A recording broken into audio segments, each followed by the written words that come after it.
Hello అక్వామాన్స్. ఒక్కసారి ఈ top quality red dragon ఫ్లోరాని చూడండి. ఎంతో బాగుందో కదా.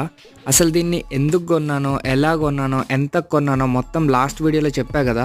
ఈ వీడియోలో దీన్ని అసలు ఎలా సెటప్ చేశానో చూపిస్తా, చూసేయండి. ఫస్ట్ మన ఆక్వేరియం సైజ్కి తగ్గట్టు ఒక థర్మోకాల్ షీట్ని అయితే కట్ చేసి పెట్టుకున్నాను. దాని మీద మన ఆక్వేరియం అయితే ప్లేస్ చేశాను. ఇది ఒక 3 feet ఆక్వేరియం అనమాట.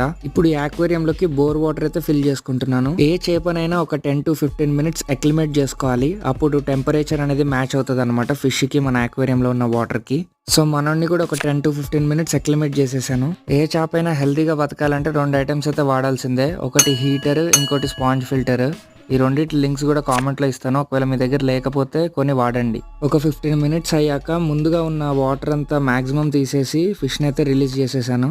చేపను రిలీజ్ చేసిన వెంటనే లైటింగ్ పెట్టేసి ఫుడ్ వేసేసి దాన్ని ఇంకా స్ట్రెస్కి గురి చేయొద్దు. ఒక 10 to 12 hours దాన్ని సెటిల్ అవ్వనివ్వండి.